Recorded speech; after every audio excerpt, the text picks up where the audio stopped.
राजकीय महाविद्यालय बूंदी में पढ़ रहे बीए प्रथम वर्ष के प्रिय विद्यार्थियों, हम गद्यांश पर आधारित ये 11वां व्याख्यान है। इसमें आप जान सकेंगे व्याख्या कैसे की जाती है और इस तरह से चित्रलेखा का 7वां गद्यांश में पुनः आप ये देख सकेंगे कि हम व्याख्या के 7वें पायदान पर 2 तरह से हैं। पहला कि हम 7वीं व्याख्या पढ़ रहे हैं, दूसरा आपका यह अभ्यास का 7वां पायदान हो जाता है। चलिए गद्यांश देखा जाए। योगी तुम्हारे लिए विराग चाहे जितना सरल हो, पर मेरे लिए कठिन है। अकेली विराग के क्षेत्र में विचरना मेरे लिए असंभव सा है।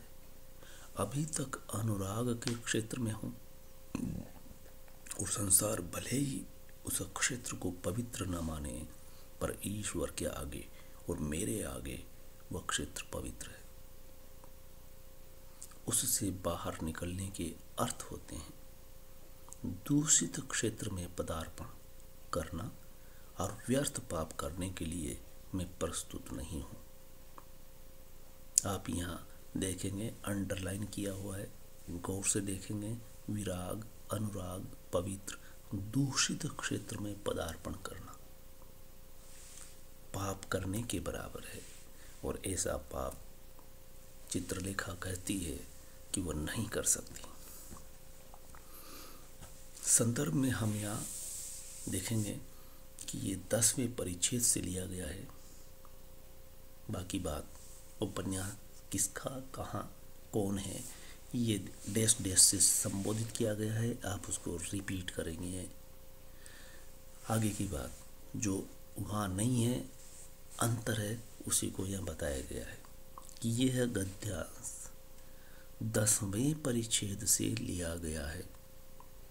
इसके अंदर बीजगुप्त और चित्रलेखा के साथ मृत्युंजय के यहाँ पहुँचना, विशेषकर भोज में पहुँचना, वहाँ यशोधरा की शादी बीजगुप्त से करने की बात चलती है और ऐसे अवसर पर योगी वहाँ होते हैं। वह बीजगुप्त के लिए त्याग करने पर तत्पर है, लेकिन वह योगी से गुरु दीक्षा लेने की बात करती है।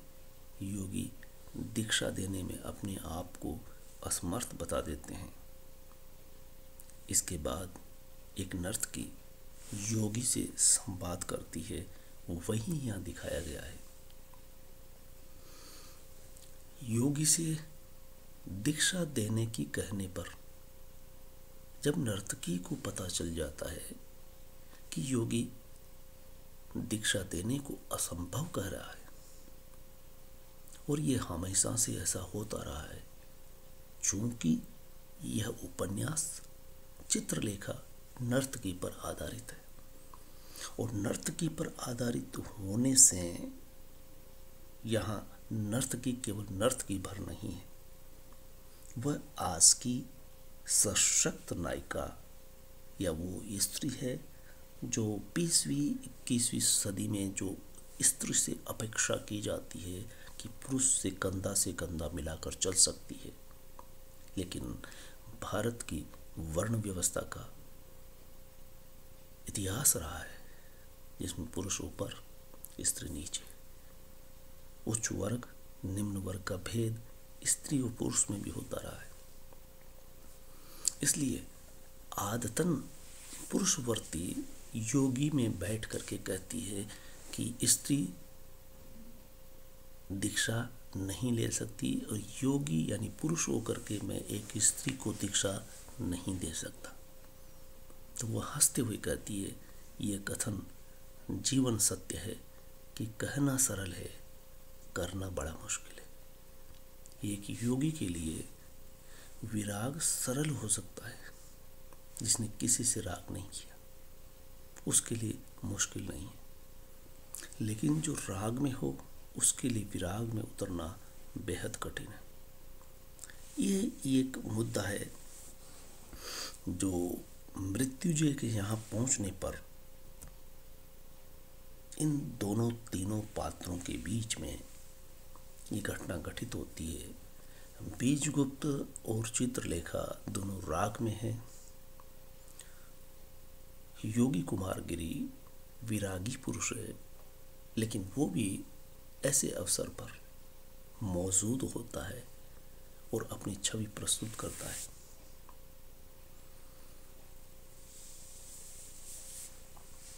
तो ऐसे ही विरागी पुरुष द्वारा अनुराग में जी रहे व्यक्ति से विराग की बात करना, कह देने से वो मान ही ले, ये जरूरी नहीं, संभव नहीं।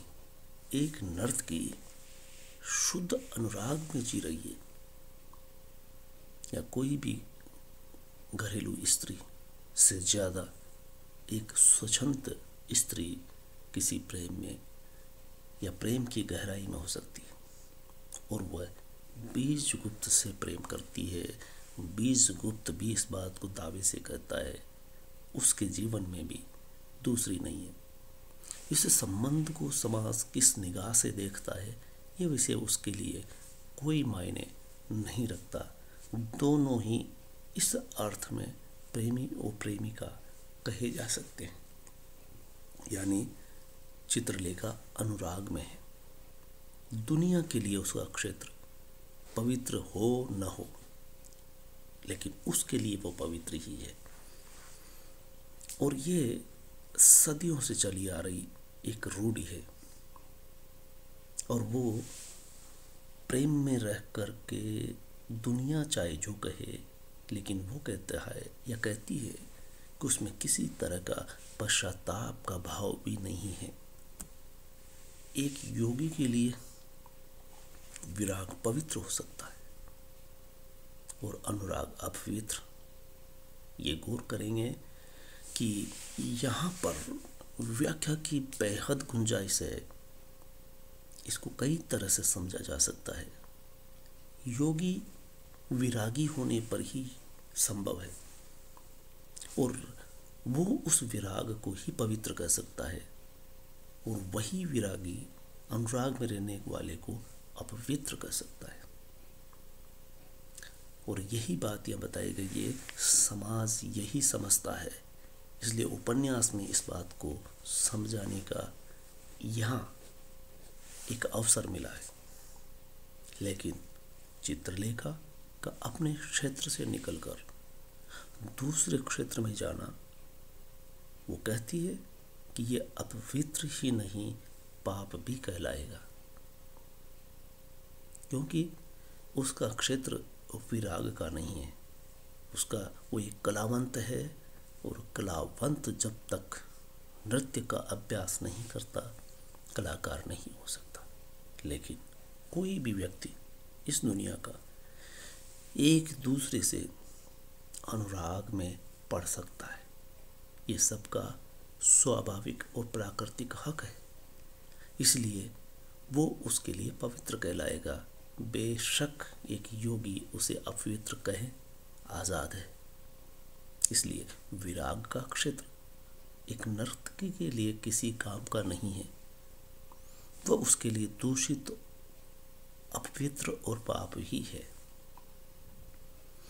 अब हम यहाँ ये देख सकते हैं, विशेष में लिख सकते हैं कि कुछ शब्द है जो इस गद्यांश में आए हैं। अनुराग, विराग और पाप की रहस्यमयता का यथार्थ रूप में विवेचन किया गया है। हम गौर कर सकते हैं कि जब उपन्यास की शुरुआत होती है तो पहला ही वाक्य इन दो शब्दों में निहित होता है, पाप और पुण्य। गुरु के आश्रम में दो शिष्य अध्ययन कर रहे हैं और गुरु से एक सवाल